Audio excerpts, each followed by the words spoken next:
Robert Patrick.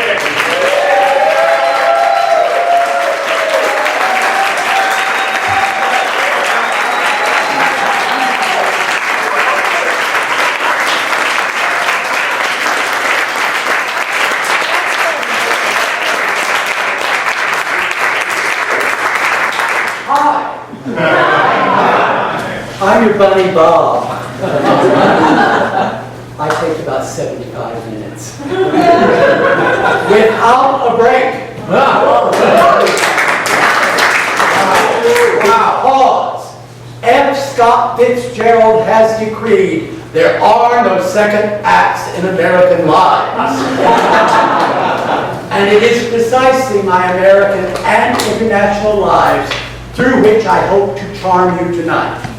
My life at the top, not my life as a top. Though God knows that factors into it. But life at the top.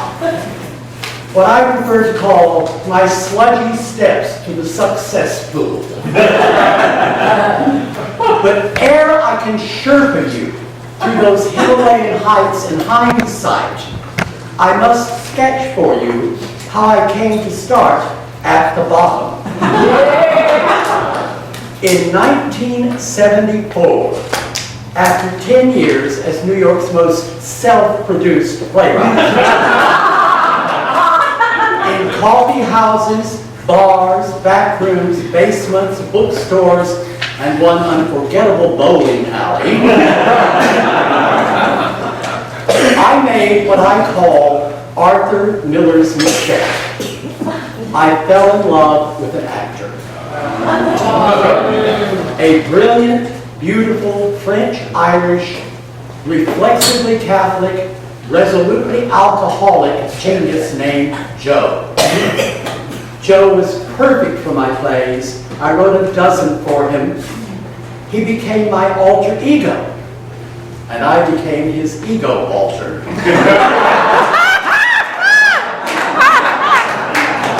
You see, a male actor is basically a man who hates himself so much that he will struggle, starve, study, suffer, wait tables, and even eat with other actors in order to get a chance to pretend to be anybody else. And his internal papal and parental demons will see that you are punished for it. To tell a person of such an orientation, "You're wonderful and I adore you," is to threaten the very foundations of his self-loathing. Joe and I did hit play after hit play in a ramshackle tavern in a neighborhood so colorful that one playwright said, "The only reason we get big audiences is people are afraid to come down here alone."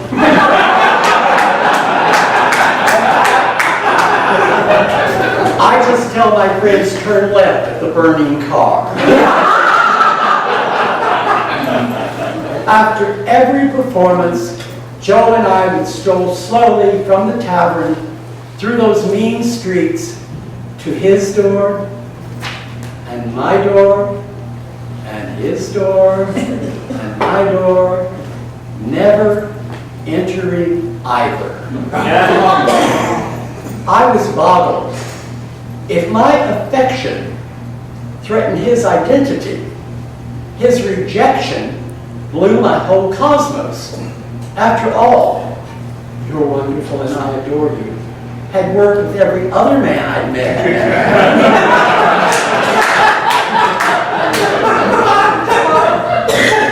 This craziness crested when I received my first playwriting award for a musical in which I, as a lovelorn poet from Texas, sang to Joe as Christ hanging on the cross. "Oh, you know that funny feeling when you feel someone is stealing all your lovely love and giving you none. When every time you call him, you can feel his fair face falling, cause you tell him love should ought to be fun. Well, then a person doesn't have to tell you a thing about a Catholic boy. Boy. Don't you know, waking and you're shivering and shaking. If you don't have sex, you're gonna swoon. And then your love telephones and sympathizes with your moans. And then he says he hopes you get well soon. Well, then a person doesn't have to tell you a thing about a Catholic boy. Boy. Helen did it to Troy.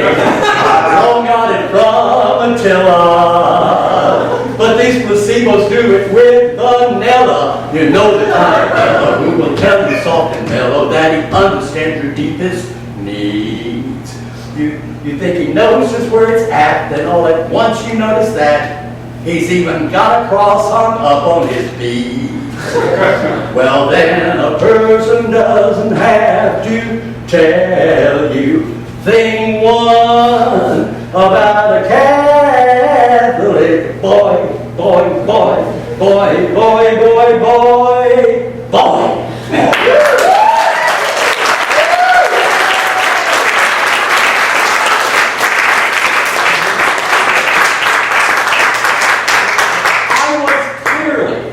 On an acceleratingly rapid spiral down to what we euphemistically call a nervous breakdown.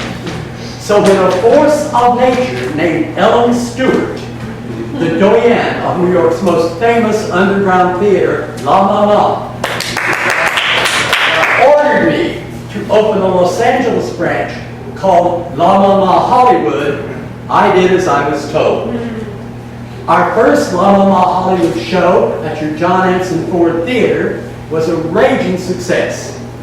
But I was in no shape to deal with Hollywood actors who would skip rehearsals to discuss their roles with their life coaches. So I dropped way out, leaving La Mama Hollywood in the much more capable hands of Miss Jackie Lynn Colton, who is here with us tonight. So in the summer of 1974, I was sitting in my squalid West Hollywood flat, staring at my telephone, which received only incoming calls, and that only because the representative assigned to my case by AT&T happened to be a fan. It rang. It was the representative saying that he very much regretted that even my incoming calls were about to be turned off, and it was a shame that such a humiliating thing could happen to a great artist like me. I responded sympathetically, yada, yada, yada, and hung up. It instantly rang again, my last call. It was my agent in New York asking, Robert, how are you going to get to New York? I replied, Dead and buried will get me back to New York. She riposted, well, you have to get yourself here because a pub theater in London wants to do your play, Kennedy's Children, and they'll only pay your way from New York. So you'll have to get yourself to Idlewild. I pointlessly hung up my now dead phone, my mind sludgily beginning to race. I recall a rumor that a theater in Chicago had been doing a pirated production of my play, The Haunted Host. I rushed to the street, borrowed an order from a porn star named Janie Gillis, and a collect call at the drama shelter in Chicago. They took the call, and I was ready to talk tough, but they gushed, where are you? We've been looking everywhere for you. We have hundreds of dollars saved up for you. We'll wire you bus fare. So I greyhounded to the Windy City, met them, saw their work, loved it, took their money, and started an affair with one of their techs. Not an actor. I bussed to Idlewild and flew to Heathrow. The owner of the King's Head pub in Islington, whose name happened to be Joan Crawford, explained to me that she loved my play Kennedy's Children, which is a rather somber series of alternating monologues for 5 refugees from the 1960s. But she was sure no one else would. But she was bankrupt and closing anyway, so she might as well close with a play she admired.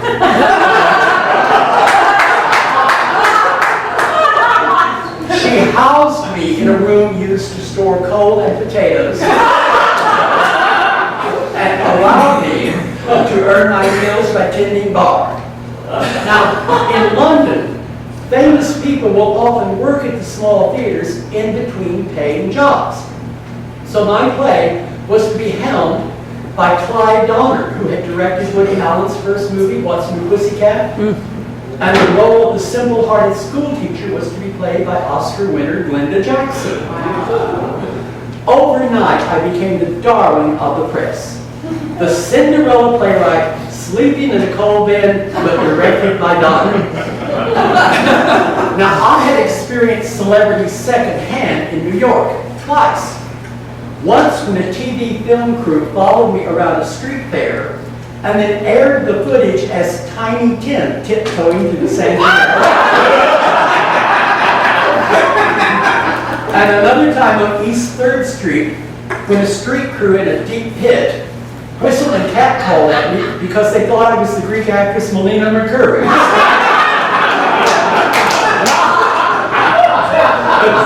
This was something very different. London had not had an openly gay bohemian playwright to be a Gaga since Joe Orton's lover murdered him. I seemed to fill a gap. My long hair, t-shirts, and overalls made news.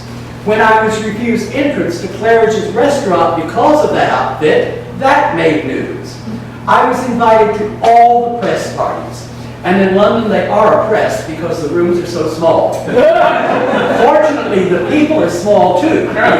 So playwright Tom Stoppard and I, and Monty Python star John Cleese, developed a waving and chatting relationship over the heads of the critics. A press agent invited me to dine with him, and then rising stars, beautiful blonde British Malcolm McDowell, and feisty Texas redhead Gail Honeycutt. These stars were meeting for the first time to decide if each other were prominent enough for them to have a publicity affair with. The redhead opened. Well, I'm just back from Israel, where I did a picture with Burton Hall. The blog was a god. Burt Reynolds and Paul Newman. Well, no, Burt Lancaster and Paul Schofield.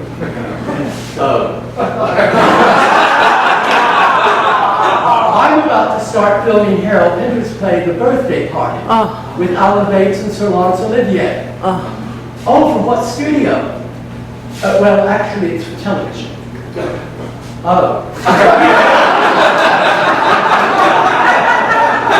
don't know if they ever got together because right then work reared its beautiful head and we began rehearsals. Glenda called saying, "Clyde, darling, some fool has offered me $1 million to do a picture and I think it would be rude to refuse." But Clyde took down a beautiful big book they have there with pictures of every actor in England wanting to work. We found a great American actress, Shirley Knight, who was there with her British playwright husband, John Hopkins. We instantly sent her the script to play the role of the simple-hearted schoolteacher, and she instantly sent it back saying, "This isn't a play, it's just a series of alternating monologues." Glenda sent us her friend, Ebullient Vivian Pickles, who was the mother in Harold and Maude, and rehearsal proceeded apace. Opening night, the audience was rhapsodic, and we all regretted that we were there just for a limited 2 weeks run. The next morning, Clyde and Joan and my British agent woke me with the best opening night reviews since Oklahoma and contracts to sign for the translation of the play into 60 languages.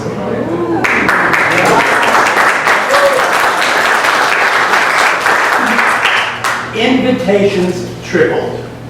At a big movie premiere. Every star in England was there, including Michael York, the beautiful blonde star of Cabaret. But I had eyes only for Sir John Gielgud, easily the greatest actor ever to walk the stage. I was hustled to him by comedian Victor Spinelli. Sir John said, "I so admire your beautiful play. I do hope you'll sing me one." Dancing like a puppy. I said, "Oh golly gee, Sir John, I don't know how to take a compliment from someone so great like you." "Yes, it is difficult," isn't it?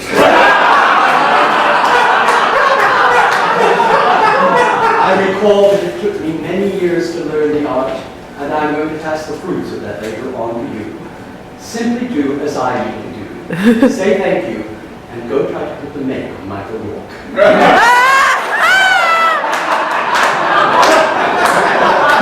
Proceeded to do.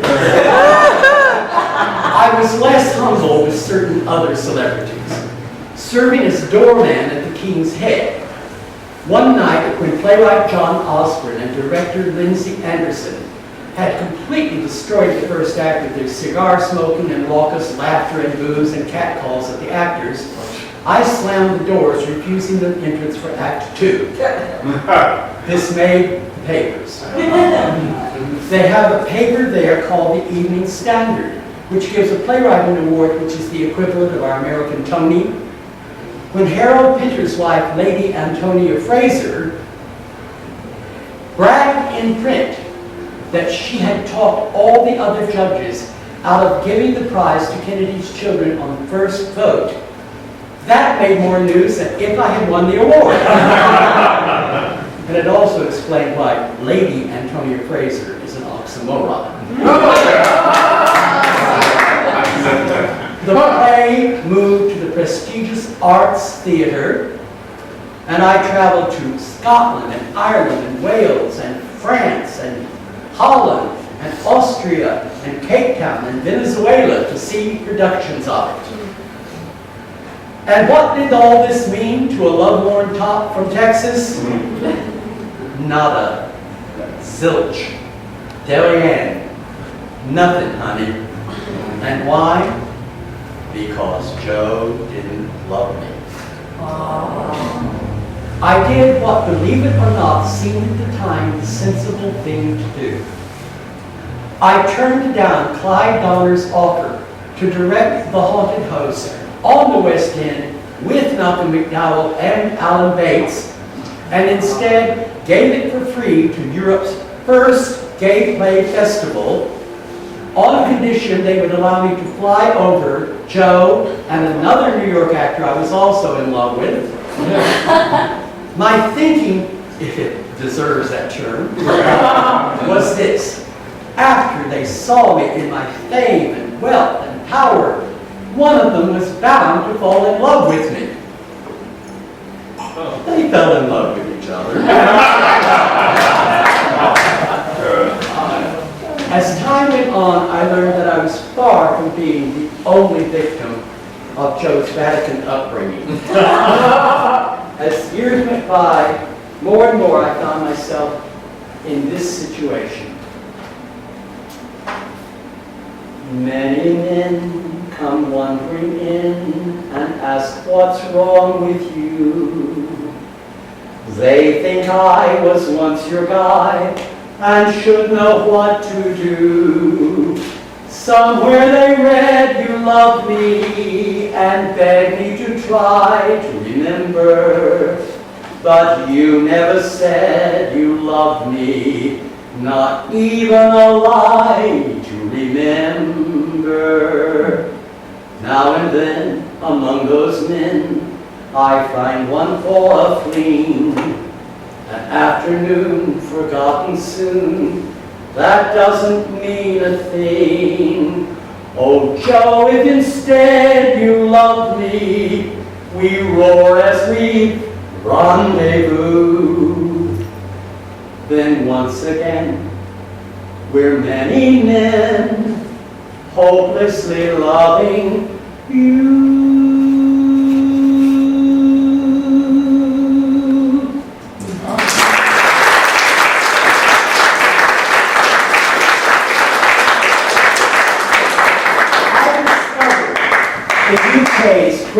gift to the love Lord. A frighteningly cheap red wine called Plunk. It tastes like fingernail polish remover laced with Kool-Aid. A typical day at the top. I woke, kicked aside the cold, went downstairs to get drunk for the day, then strolled to Trafalgar Square to see my agent. Passing through en route, meet Leicester Square, where on my right, a newsstand had a row of magazines with my picture on the cover, and on the left, the Leicester Square Cinema posted Barbra Streisand's worst movie, Funny Lady, about the emptiness of success. I had already seen it 5 times. In Trafalgar, I signed checks and contracts, and then bought a ticket to a matinee of a play about the Beatles.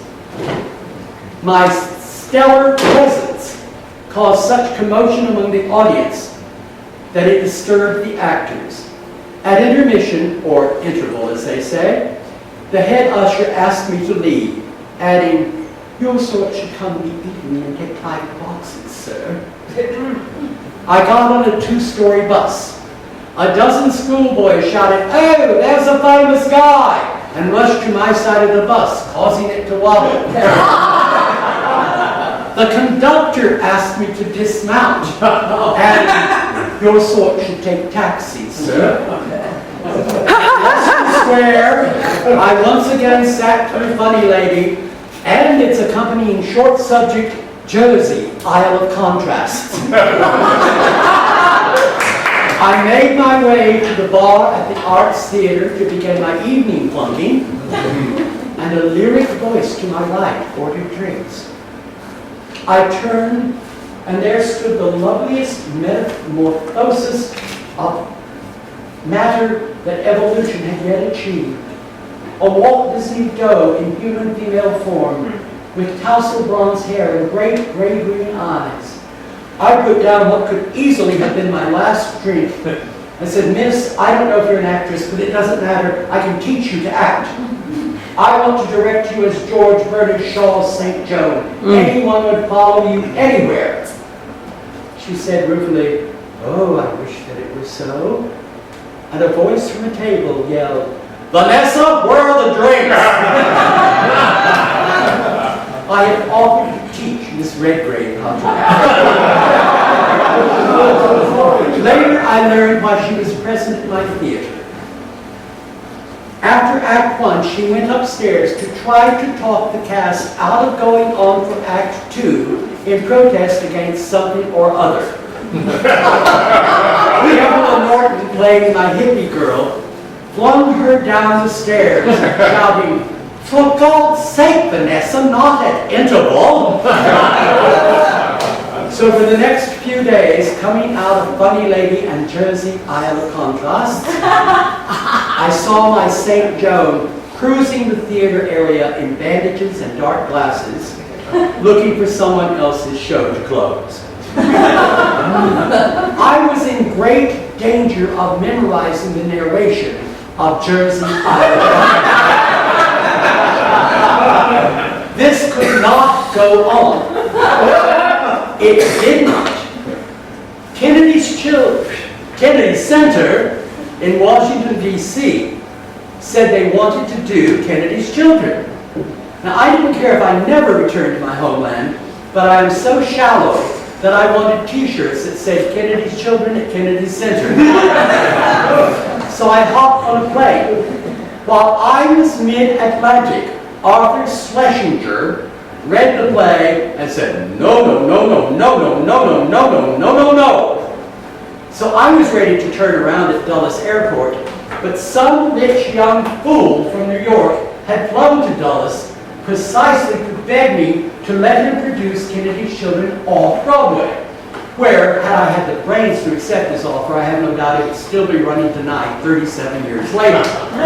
But I didn't want to stay, so I arrogantly made an impossible condition. I said, "No, it's Broadway or nothing." He agreed. I was stuck. We brought Clyde Donner over to direct. I flew my boyfriend in from Chicago to keep me sane.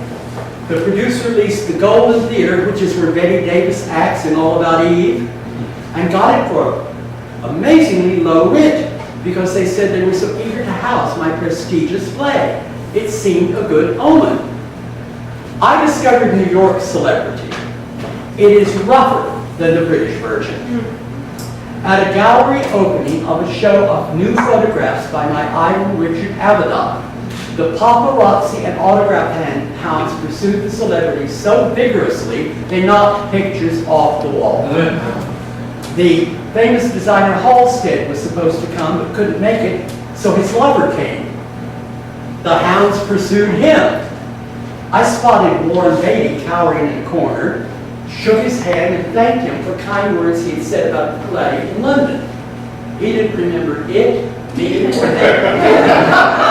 By the way, his hands were soft as cream and he had never done a day's work in his life. Elevator doors opened. I saw an aggressive actress named Sylvia Miles, who posed in the elevator with Tennessee Williams. I started to get on. She said, "Not yet, honey." Went down, came back up to pose with Norman Mailer, and once more to pose with Richard Avedon. And I was allowed to descend. We set about casting, which was easy except for the role of a girl named Carla, a would-be sex goddess. We saw every lovely lady in New York, and no one was right. We almost cast Betty Buckley, but her solution to every speech we had her read was to break into tears. A gift which served her well singing Midnight in Cats a few years later. I flew in my friend Mary Warnock, a Warhol star from California. Clive agreed she was absolutely perfect for the role, but he felt he was not strong enough to direct her. He offered to step down and have me direct the play. Well, I couldn't do that. His prominence was what brought the first attention to the play in London. I said, I can't do that, but let's just cancel the production and both of us go back to England. So we were drinking to that in the mournful Manhattan twilight when the phone rang. It was the agent for Shirley Knight, whom you remember we had almost cast as a school teacher in London. She was in America, wanting to work, and she was ours if we wanted her. We wanted her. She was one of the few actresses who could have played both roles. The next day, we gathered for our first read-through. Martha Swope of the Times took photos, the equity lady made people sign things, and we got in a circle to read. The simple-hearted school teacher opens the play. Both my old friend from off-Broadway, Barbara Montgomery, and Shirley began to read. Barbara cast me a poisonous look, Shirley a puzzled one, and Clive said, no, Shirley, darling, it's the other role. Shirley said, you want me to play a 29-year-old hippie? No, dear, the other role. Please pardon me for taking up your personal time, but I did read the entire play, and it seemed to me that Carla is the most articulate and intelligent character in the play, and that her tragedy is that these fine qualities are of no avail in our time. Clive referred to me as the author, and I said, exactly. Shirley said, you want me to play an intelligent woman? Please. All right. And 7 months later, Shirley received her Tony.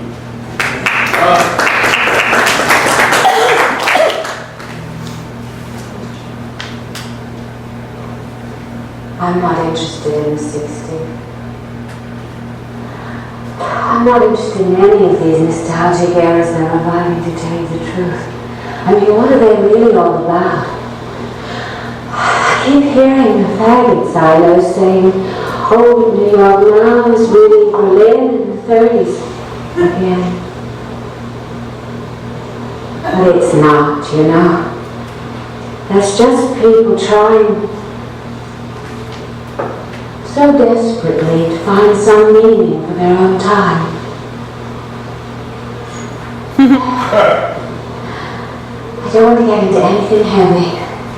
This isn't really the place, and that isn't really what I came here for. Besides, I've learned anything, and I think sometimes I have. I think sometimes I've learned everything. I've learned that people don't want to hear me talk about ideas. People don't want to hear me talk more. People want to look at me. I hate the young 60s. Oh, I hate everything that happened and everything that didn't happen, and I hate what happened to me and what happened to other people. I take care of it. Do you agree about the 60s? Okay? Let's just get that clear. They were rotten. They started out rotten and they got worse. I mean, they started out with Marilyn Monroe dying. How good did they get?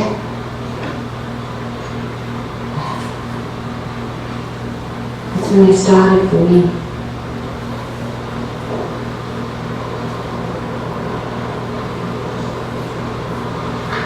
Look at it out there. Raining. I don't think the 70s are any kind of overwhelming heaven either, if you want to know what I think. In fact, if you want to know what I think, I know you don't. But even if you don't want to know what people think, the sad fact is they're going to go right on thinking it anyway. Why?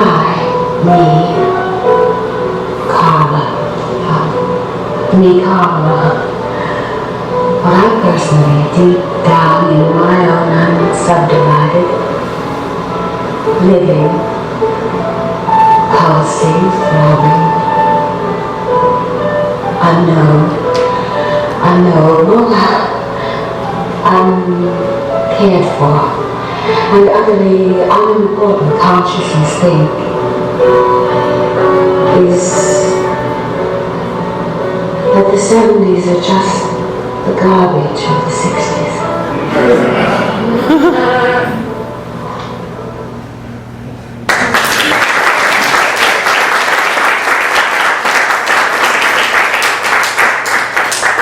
A few days before we left for tryouts in Boston, the greatest critic in the world, the most important one, Clive Barnes, published a career-making rave review of the London production in the New York papers.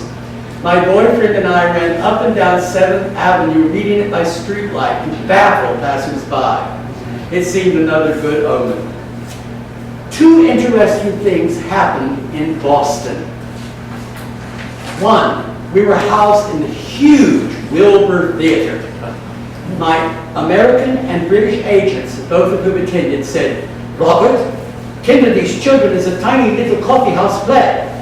Robert, your words can't possibly fill an old opera house like the Wilbur." Well, Clive used the space to insert subtle staging and interaction and lighting that greatly enriched the play. And opening night, the audience stood and applauded until the actors were bowing. The second thing was, a talk show host in Boston, off camera, said to me, "I assume you know that the reason I'm praising your play so much is that I assume you're going to cut the homo character before you take it to New York." I remembered that remark, and as soon as possible, I opened in Boston my very, very homo play, The Haunted Host, starring a 19-year-old drag stripper named Harvey Fierstein. Yeah.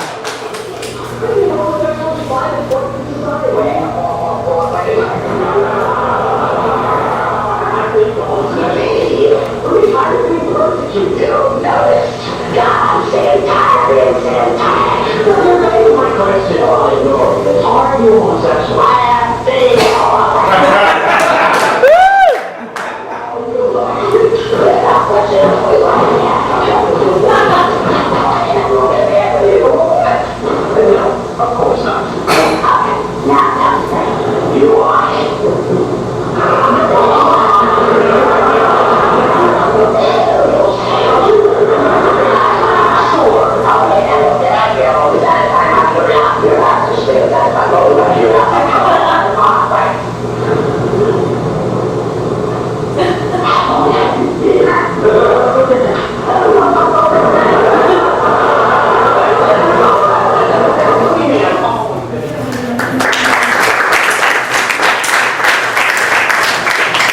The Wilbur Theater asked us to stay another 4 months, but the producer was already paying Rhythm the Golden, so we came back to New York.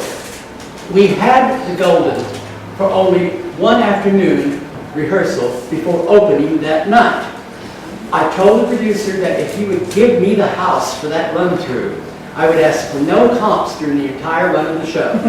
So 800 of my off-Broadway cronies stamped, whistled, cheered, yelled, booed, cried, laughed, tore the seats out. The cast was staggered and incredibly encouraged. There was one sour note that afternoon. Backstage at the theater, I received a call from the young man who had interviewed me for the New York Times.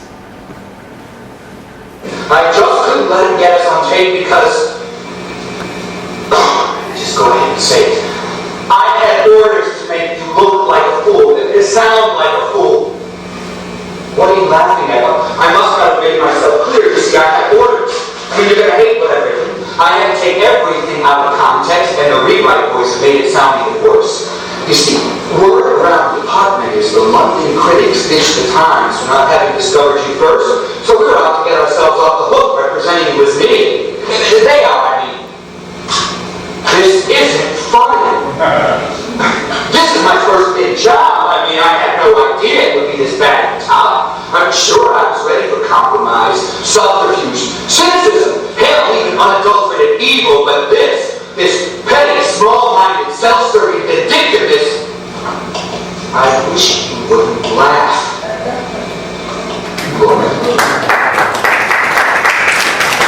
But you know, it isn't that hard to make me look like an idiot, so I didn't let it worry me. That evening we discovered why the Golden had rented so cheaply. Greece was next door. My drowned-out cast had to abandon Clive's subtle staging and stomp down stage front and shout their lines as loudly as they could. Nevertheless, the audience received it heartily. Tennessee Williams attended, and his characteristic laugh could be heard at a joke about himself. Then came the traditional opening night party at Sardi's. My boyfriend didn't want to go. Let me give you some advice in your love life. If you are unsure whether your lover's feelings are fading, arrange to open the show on Broadway. And if he doesn't want to attend the Sardi's party, something is afoot. The party itself was bewitching and bewildering. The great New York Times theatrical caricaturist Al Hirschfield sought me out to apologize. He said he had begged to draw my cast to the paper, but had been absolutely forbidden to. But Tennessee Williams was there, asked me to share his table, and when our conversation was interrupted by a tiny female fan of his who literally climbed over the heads of onlookers to fall in his lap, he asked for my phone number so he could call me the next day. My first callers the next day were the producer and Clive, with reviews that ranged from scathing to merely dismissive. Even Clive Barnes, who only weeks before had praised the play to high heaven, barely reviewed it in a squib and gave no opinion of it at all. The producer called him to ask why he had backtracked, and he says that Barnes said only, "Oh, did I?" No Broadway producer would accept my next play even to read, except one fabulous crook named Alexander H. Cohen, who invited me and my American agent to his palatial office. There he showed us a contract with a check paper clipped to it for $25,000. He then put it aside while he explained how he saw the play. Then he clumsily substituted for it a similar-looking contract with a check for $2,500, with his thumb barely covering the lower denomination as he held a pen out to us. My agent's eyes narrowed. He said, "Robert, will you wait for me in Mr. Cohen's foyer?"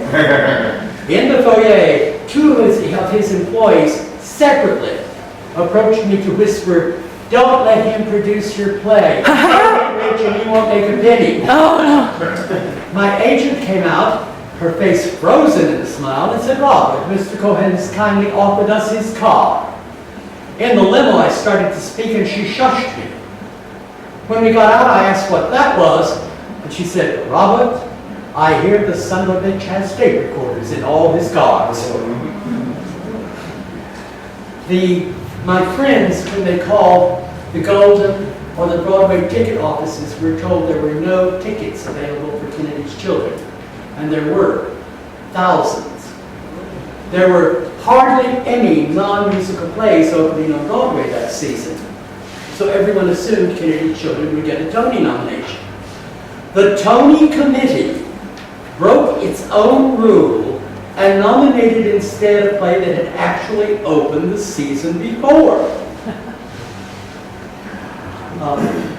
Tennessee Williams called me and said, "Child, what have you done to the media?" As you know, I am here in town to promote my new book on all the talk shows, and I have tried to extol to them your enviable achievement. But to a man, they have forbidden me to, as they so pungently put it, plug you.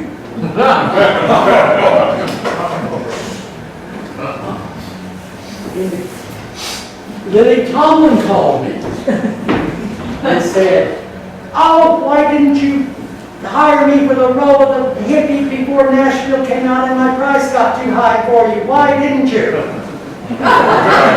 In the lobby of the Golden, Shirley MacLaine grabbed me by the arm, shaking me quite violently, and said, "Oh, why the fuck didn't you make me take the role of Carla? My agent wanted that goddamn Vegas money. Why didn't you make me?" My boyfriend dragged me outside, and on the sidewalk we encountered Julie Newmar, 6 feet tall, in spike heels, and wearing a Timbuktu turban. She said, "Ah, you must fire Shirley Knight and hire me to play Carla. Only I am Carla." And she proceeded to do one of Carla's more obscene speeches right on the sidewalk at full volume. We were all ambulating, available, automated, eager meat. And she grabbed my hand, pulling me into 8th Avenue traffic where understandably a cab screeched to a halt for her, saying, "You must come to my apartment. Tomorrow morning you will see that I am Carla." She and my boyfriend played tug of war with me. She finally noticed him and said, "And you, young man, where are you going?" He pointed at my crotch and said, "Right there, lady." She whooped in horror and sped away, and we crawled to safety on the sidewalk. I encountered a friend in the lobby of the Golden. God, don't touch me, Robert. I was trying to avoid you. I can't go back in there for your second act. I brought you these flowers, but now I just don't know. I don't know if I'm at a preview or a flashback. God, I wanted to yell, "No, don't go to the March on Washington. Cops beat your husband. He gets hooked on morphine." Or, "No, don't take your big scrapbook with you to Woodstock. Norwegian journalists steal all your letters from Dylan." God, she is me, isn't she? That incredibly young woman playing the hippie? God! Did you hear your audience talking at intermission? Those are the people that sent police dogs on me, and now they're praising you for capturing my essence. Did you see the go-go fashions they're wearing? Designers leaned out of windows on 7th Avenue and copied what we wore on our peace marches, so those matinee fashions in their tie-dye denim could cheer me but I'm not sure you're not the worst of all. Those are the minute particulars of my real life that you've turned into some universal symbol. I'm completely forgotten, but I'm on the West End in Broadway. She's paid to play me, and I'm taking in piecework sewing jobs. Robert!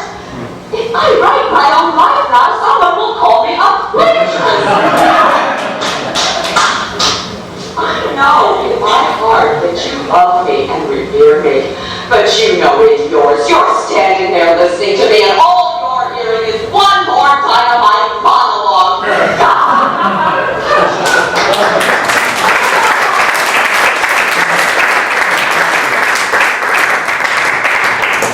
And my lover left me saying, Bob, I want a stable environment. And you could fix a stable. At this point, my view of relationships could only have been expressed by Elaine Stritch. Jewish lovers' attitudes are basically parental. Catholics have ugly moods and then get sentimental. Protestants consider you another home appliance. Atheists subject you to psychiatric science. Religions could combine ideally, but it's such a muddle. The cutest Buddhist nudist really only wants to cuddle. Throughout my sexually active years, from Roosevelt through Reagan, I vainly sought through veils of tears another horny pagan.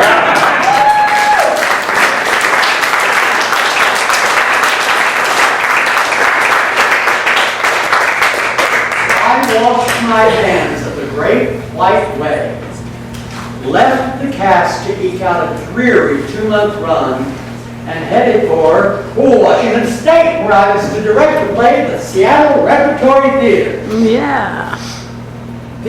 Among the 3 worst managements under which I have ever labored. Opening night, Kennedy's Children started at 8 and was 2 hours long. At 9:30, 1/3 of the audience stood and left the theater. I turned to the light man, who said, "Oh yeah, the last ferry leaves at 10. Didn't anybody warn you?" Nobody warned me. And speaking of things that nobody warned me about, one night the light booth phone rang, and it was my New York agent saying, "Robert, do you mind if Shelley Winters takes over the role of the school teacher for the national tour of Kennedy's Children?" Mind? I had admired Shelley Winters in dozens of movies. I was elated. Nobody warned me. A few days later, I happened to be unexpectedly passing through New York, so I called my agent. She said, "Robert, if you hurry, you can get to the Golden Theater in time to see the dress rehearsal of the Shelley Winters Company of Kennedy's Children." Shelley Winters Company? At the Golden, I found Shelley and 4 strangers on the stage, completely ignoring the attempts of the stage manager to direct them. Shelley, as a simple-hearted school teacher, wore a black bomb on cocktail dress, 2 strings of pearls, and a meat stove. She had 2 working phones on her table, into both of which she was talking, except when she was screaming directions at the other actors. It seems that the Broadway cast had all quit when they found out Shelley was coming into the show. Nobody warned me. Shelley had cast friends and told them, "Since it's all monologues, we don't have to learn lines. We can just improvise like we do at Actors Studio." I ran to the phone and called Equity, which said, "Shelley Winters, she's a star. We can't do anything to her." No way. I went with the company to Chicago, futilely trying to get Shelley to run lines. She faint, sick, staying in bed in a blacked-out hotel room while Farley Granger brought her chicken sandwiches and chocolate maltings. Except when she rose from her bed of pain to go on the Irving Kupcinet show. She asked me to go along to carry her wig box and her hair dryer. The other guests were Sidney Poitier, Harry Belafonte, Charlo the Coochie Coochie Girl, and stage great Mary Martin, who was there to promote her autobiography. Shelley opened her mouth and it never closed. She explained the Black Power movement to Sidney Poitier. She cautioned Charlo to learn to act before her figure fell. And she criticized people who criticized me for being gay, saying, "Oh, lots of the famous people I've known have been gay." And she proceeded to name them all. At a break, Irving Kupcinet came to me and said, "Bob, you want to go on the show?" I replied, "I'd sooner have pork in the synagogue." After the show, Mary Martin happened to pause near me. I reminded her that in San Antonio she had had me into her dressing room and given me advice on how to get ahead in theater. She looked me up and down, standing tangled in the camera cable, in my overalls, t-shirt, and scraggly hair, holding Shelley's baggage, and said without a trace of sarcasm, "Well, and look where it got you."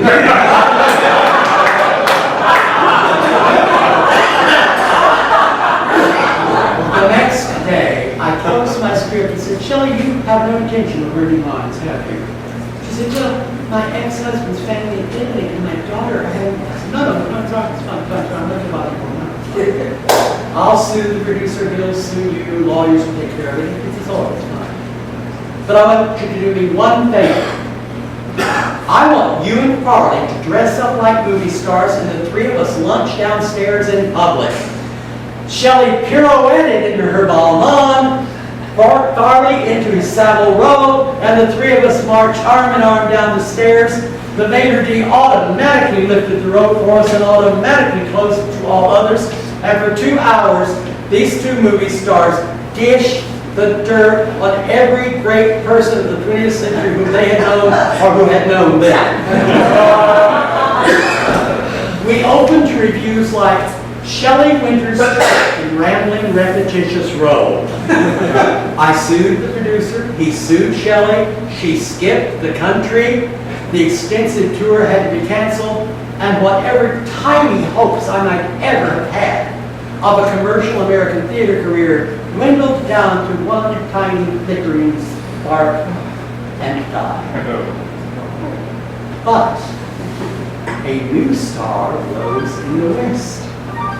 Marlo Thomas of the sitcom That Girl called me and said, "I know you probably don't want to work for me, but hear me out, hear me out. I want to get rid of my That Girl image. I'm producing an hour-and-a-half special called That Woman. The first hour will be skits by famous writers. Those are already written. But I want you to write an original two-person play for me and Lily Tomlin. Will you come?"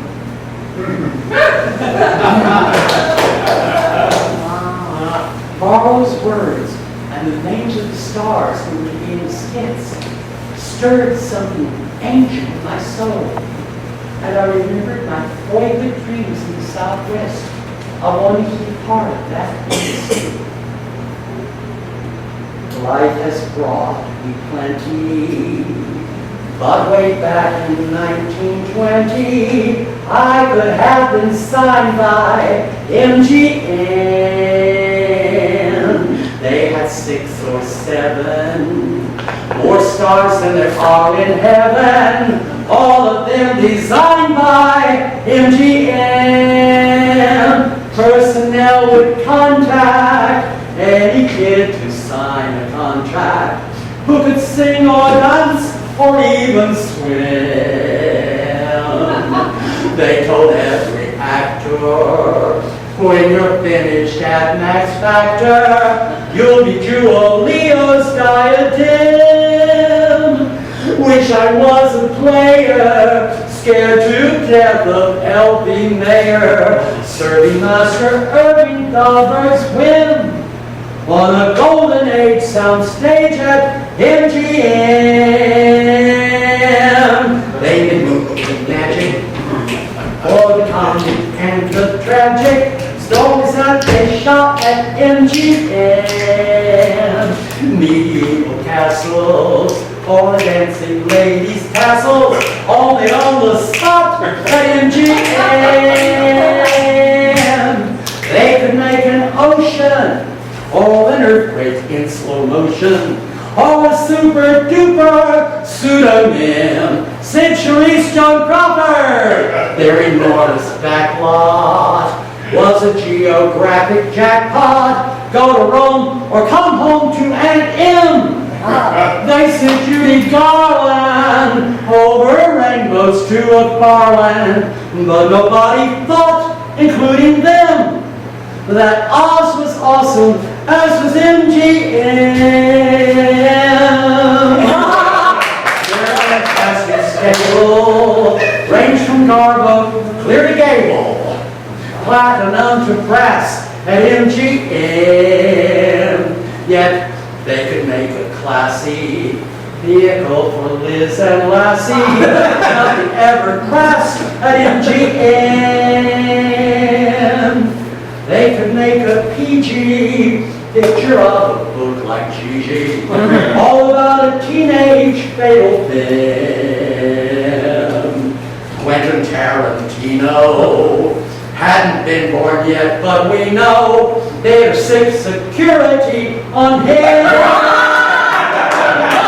In between the silence and excessive sex and violence, though its glow is growing rather dim, the greatest good of Hollywood was MGM.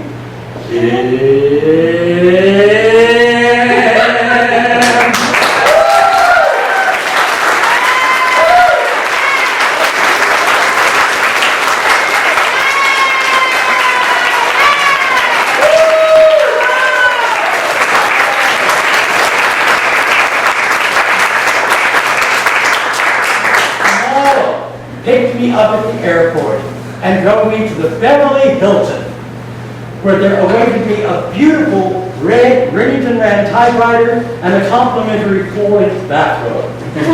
She left me to settle in and said she'd be back for us to have dinner and discuss what I might write over the next 2 weeks. I was so turned on. I sat down at the Remington Rand in my full-length bathrobe and in an hour wrote My Cup Runneth Over, a half-hour, fast, funny, furious quarrel between two roommates, one of whom is an unexpected overnight success, based on my recent experiences and on those of my acquaintance in New York, Patty Smith. Yeah! When Marlo returned, I showed her the script, and she said, "It's perfect, but I've hired you for 2 weeks." I said, "You'll save money." She said, "No, I have an idea. Why don't you stay and look over the skits that these other writers have written?" I said, "Fine," and proceeded to work. But there was a small, peculiar problem that developed.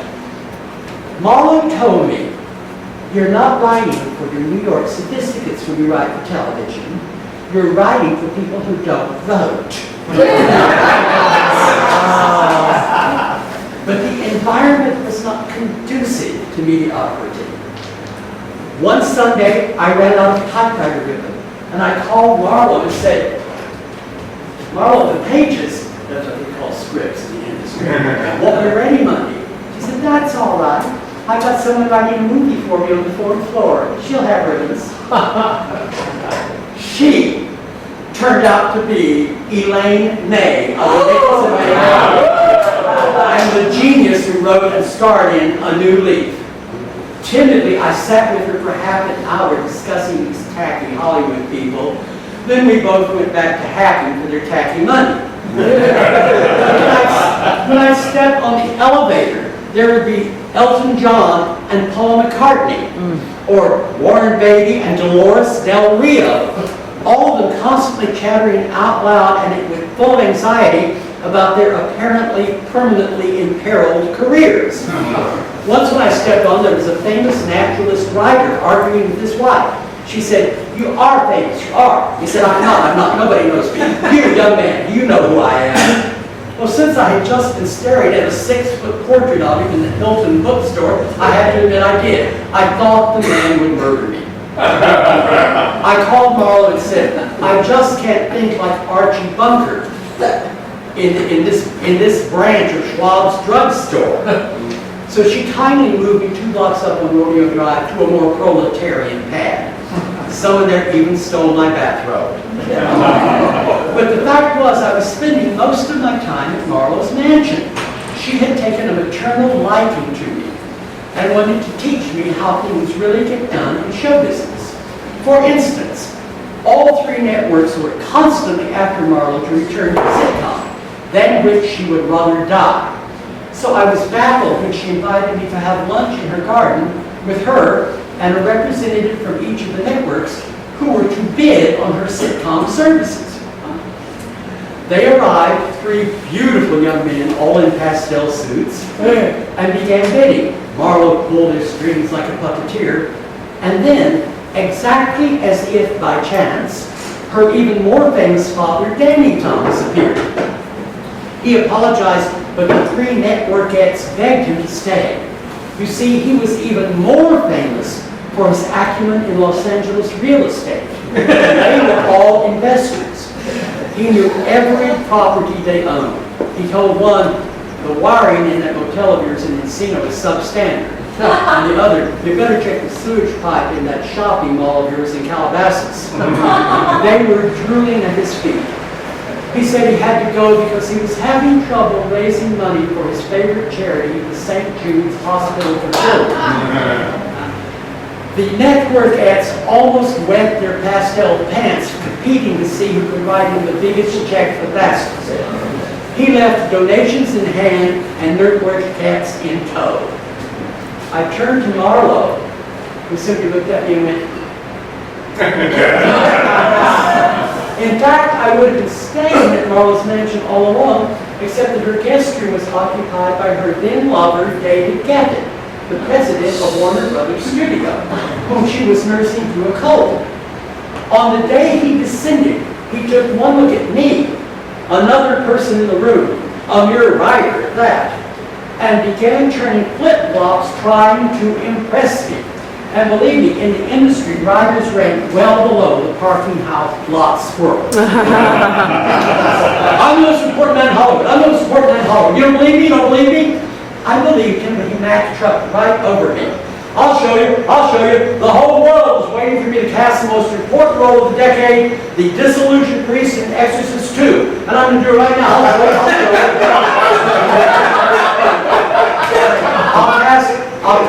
I'll cast John Boyd. Marlo winked and said, "John Boyd, you think really?" He slammed the phone down, broke out into a visible beaded sweat and said, "You don't think John Boyd?" She said, "Well, I don't know. Maybe I thought maybe somebody from the war." "Where on him? Like maybe Richard Burton?" He said, "Yes, Richard Burton."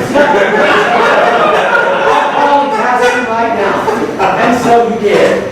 And 2 days later, Burton, in a beautiful white chain-knit Irish sweater, was on TV giving interviews about how much he admired his co-star, little Miss Linda Blair. I asked Marlo, "Why do you think Burton's better?" She said, "Bob, I don't care who plays the disillusioned priest in Exorcist II. Nobody cares. I just wanted to teach you how things get done."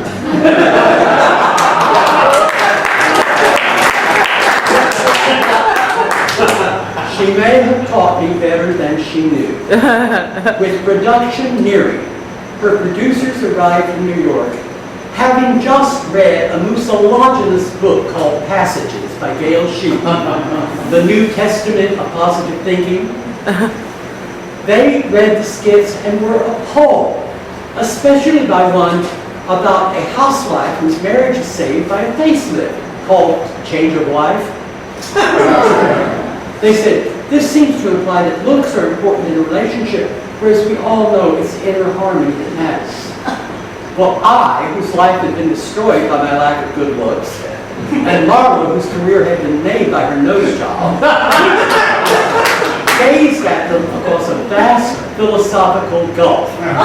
They were also shocked by a skit based on the Charlton Heston epic called Earthquake.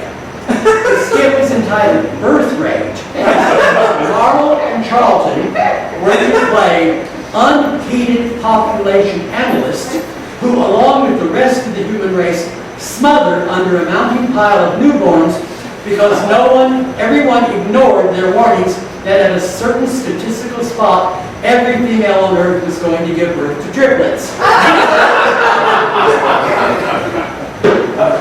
But we were all soon united by a very real problem. We couldn't find Lily Tomlin. Not even Dave Geffen with his punch phone could find Lily Tomlin. We learned later that she was secretly touring small cities all over the country to try out material written for her by her lover, Jane Wagner. Yeah. But at the moment, Marlo started calling every young actress in Hollywood. Liza Minnelli was working. Lynn Redgrave was working. Valerie Harper was working. Marlo cried, every actress in Hollywood is working but me. Our director, Marshall W. Mason, arrived to find he had no cast, no script, and no sets. And by triangulation, no show. Marlo drove me to the airport weeping. I only get to act about 4 days a year, and this year I won't even have that. At the airport, I presented her with a check, everything she paid me, asking only if she'd give me the stage rights to my cover and photo. She said, you want the material? But Bob, TV material gets old fast. I said I was willing to take that risk, and my cover and photo became my most performed work. You want a photo quick? Okay. How about this? I don't believe in foods without preservatives because they'll never last. Thanks!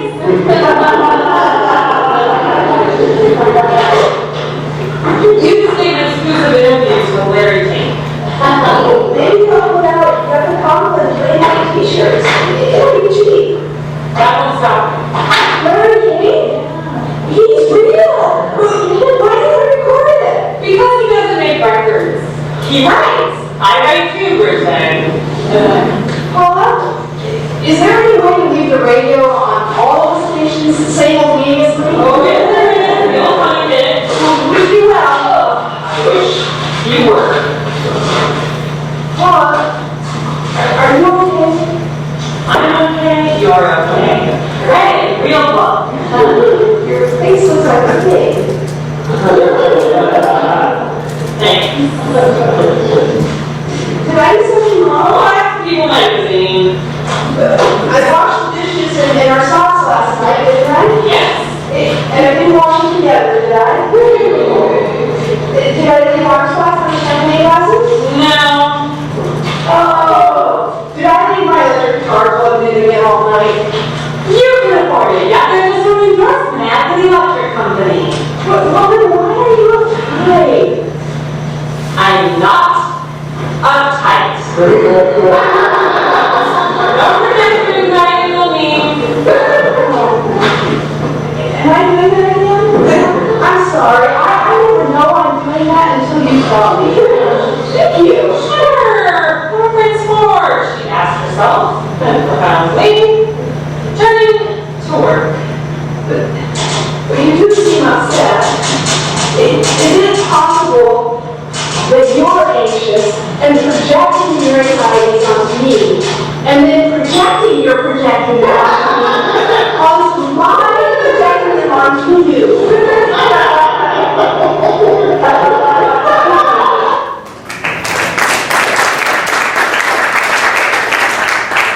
Used to be every time I did a big check for that play, I'd send the Xerox of the check to Marlo. To my great surprise, in New York, Marlo's producers called me and asked if I would be willing to come to their apartment/office and write a special for them there. I said, sure. When I arrived, I found a table with 7 other writers around it with whom I was expected to write. I couldn't. I never had. I never could. It reminded me of Air Force basic training when the toilets didn't have doors on them. I told him, I'm sorry, I can't do this. And he said, Bob, you seem upset. Here, why don't you sit down? Here, have a glass of water. Take one of these little blue pills. Well, I was sure they were the nicest people in the world, except for those 7 wonderful guys I was going to write a wonderful special with around that wonderful table with that little pyramid of blue pills always in the middle of the table. For 2 weeks I worked blissfully on a special which I seem to recall was for John Belushi and Mikhail Baryshnikov. At the end of 2 weeks, I spent 2 weeks in agony, kicking little blue pills, and believe me, television. That would have been the end of my contact with fame and celebrity, except that all of a sudden, my play Judas became good luck for elder leading men. I was in Vienna on my way to Israel to see a real war, when Sir John Gielgud called me and said, I so want to do your play Judas. Can we meet to discuss an American tour? We met in his dressing room in London, and he said that he loved the play, that he would have been doing it at that moment if my agent had gotten it to him sooner, and agreed that I would go to New York to talk with producer Richard Barr about the tour. As I was leaving, Sir John casually asked if I minded to show the script to the director for him. Hey, he had the most beautiful dressing gown I've ever seen. Stone green silk with a delicate overlay pattern of golden peacock feathers. I didn't mind anything. In New York, Dick Barr was a bit taken aback that I had rewritten the Bible, the plays about Pontius Pilate trying to talk Jesus out being crucified, but as excited about Sir John as I was. Alas, the director to whom Sir John showed the script as his published diaries would attest was that same Lindsay Anderson whom I had kicked out of So I received a wire informing me that I was no longer to use the name of Sir John Gielgud to promote my work. However, an angel named Martha Scott, who played Charlton Heston's mother in both Ben-Hur and the Ten Commandments, had become a producer and saw a college production of Judas and wanted to bring it and its star, one Laird Williamson, to Broadway. But Laird said, I don't see New York as the be-all and end-all of theater, and refused instead to become an even bigger star in Santa Maria and Salve. But Martha was not daunted. She called every major actor in the world, and she knew them all. James Mason called me and said he was committed to the role, and would I please inform the New York press? Well, there were still 2 columnists who would take my calls, so I gave them the news, they gave it to the world, and then James Mason gave us the news that anyway he couldn't do it because he got a movie called The Hunting Party, for which he got an Oscar nomination.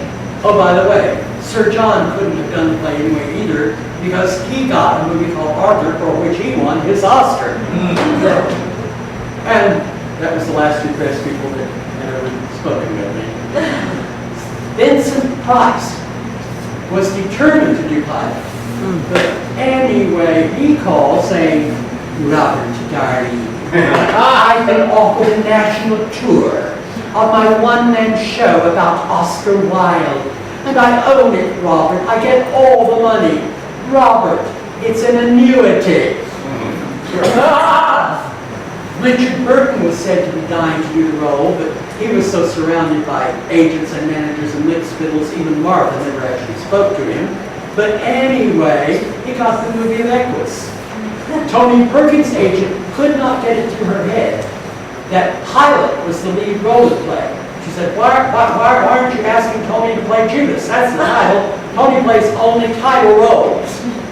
But anyway, he couldn't have done it because he went into the lead in the Broadway production of Equus after Richard Burton left to do the movie. By the way, Tony didn't play the title role of the horse in Equus.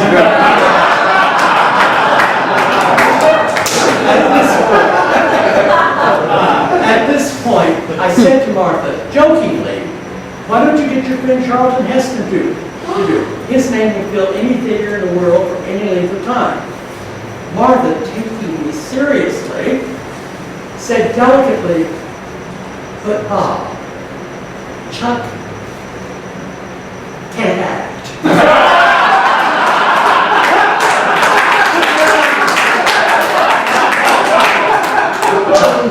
Martha, at that point, quit producing to care for an alien husband. But Jose Ferrer, an idol of mine from my youth, he played the dwarf painter Toulouse-Lautrec in the 1953 movie Moulin Rouge, called saying he wanted to do the role, but he had no money. But Joseph Papp, the master of the very, very prestigious Public Theater in New York, had said he would do any script Jose chose. So I was assigned to take the script from Mr. Papp. We had never met, and we had always wanted to work together. We got along like two old whores in a jacuzzi. Growing camaraderie, he walked me to the elevator, and as I waited, I turned and saw him handing the script to his wife and literary manager, Gail Merivale, who had already rejected it twice because she did not do plays by openly gay playwrights unless they were about gay men dying horribly of AIDS. I don't know if losing Pilate was good luck for Jose, but I felt incredibly lucky when Mark Leonard, who played Spock's father on Star Trek, called and begged to read the role for me. It was a revelation. He was an American John Gielgud, a Titanic talent thrown away on TV trash. So for that reason, we could not raise money on his name. But I got a theater and produced a 6-month run of one of my surefire moneymakers, Louis for Boys. What did they do in Gomorrah? A secret up by the sea. We know they got flopped, but nobody stopped to write down the recipe. Oh, what did they do in Gomorrah to make fire and brimstone come down? If God don't trash us for the trash we discuss, then what was the talk of that town? Whatever they played in Gomorrah, the pieces went up in the flame. If you know lobotomy, you know what's called sodomy. But what was the game of their game? Oh, I look to borrow time to horror. We're so polymorphous, perverse. So what did they do in Gomorrah that we don't do worse?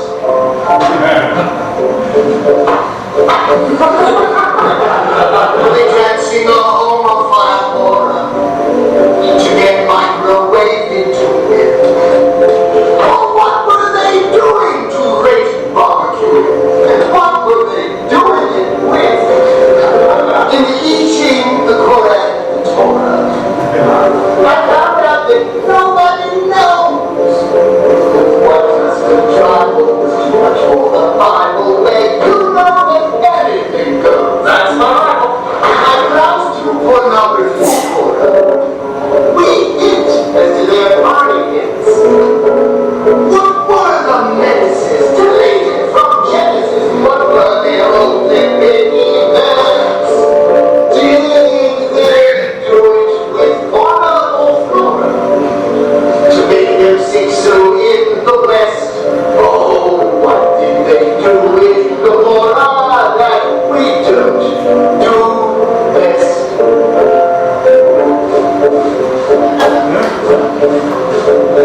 out.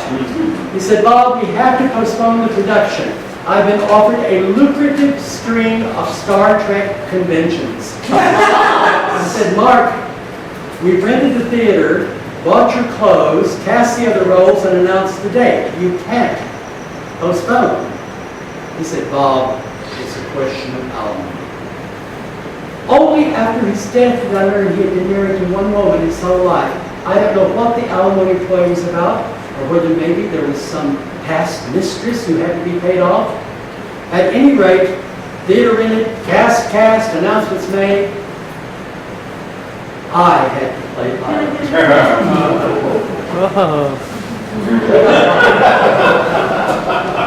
This is not belief.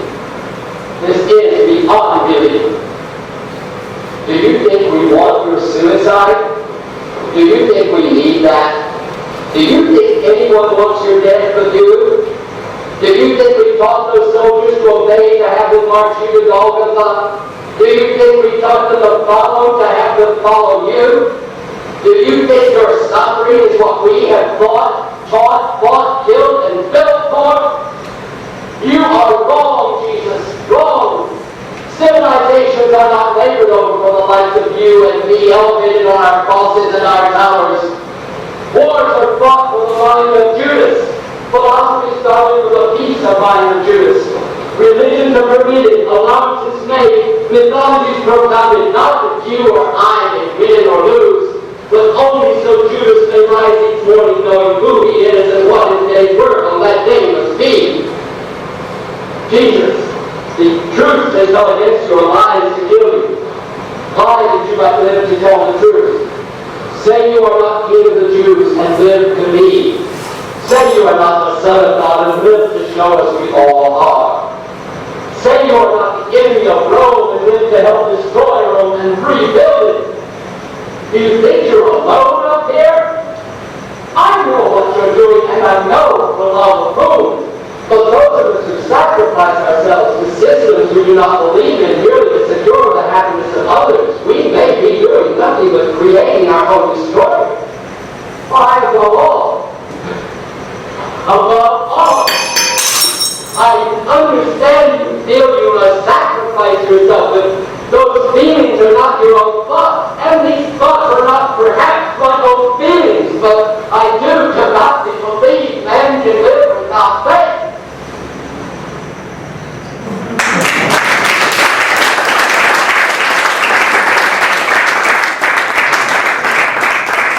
I would imagine Gielgud. Things went from bad to hilariously worse for me. I had to go live with family in a tiny upstate California town. I was not spectacularly welcome there. I took most of my meals on a low wall by a local canal. But things brightened when Patrick Stewart, the captain of Star Trek The Next Generation, called asking to see the script of Judas. I said I would send that to him if he would send to me a great big colored photograph of himself, autographed to my niece-in-law, Susie. He sent the picture along with the script, saying he had hoped it would be a monologue. I guess he didn't want to pay Price salary. But my stock at home went way up, and from then on, I ate at the family table. My last little brush with celebrity occurred in 1993. When I moved to Los Angeles, my pen name, Robert Patrick, was for the first time listed in a phone book. I instantly began receiving phone calls and fan mail for another Robert Patrick, a young actor who had made a great hit as the liquid metal monster in Terminator 2. Liquid metal monsters had furious fans. Late at night, I would get calls from an 8-year-old boy in Dusseldorf and from an older woman I called the Chinese asthmatic. Chanting, Robert Patrick, Terminator 2, or Robert Patrick, I learned the young man's address and forwarded his fan mail to him. He replied in a charming boyish scrawl, "When I was a waiter in New York, the restaurant had a poster of Kennedy's children. It did me good to see that someone with my name could become famous." I hadn't the heart to tell him that the restaurant is famous for hanging only the posters of fantastic flops. Thank you.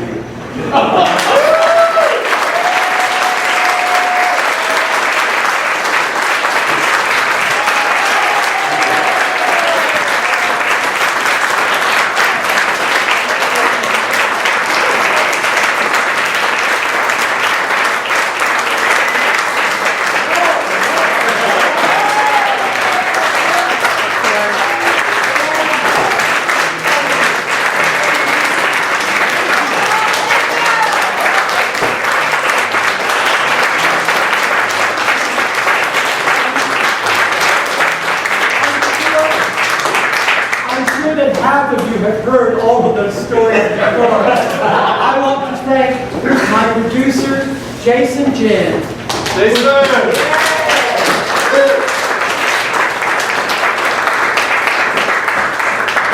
Who bullied me into playing this and above all said I needed some gesture for the last moment. Jason, you were right. I believe there's some sort of socializing now. Please remain.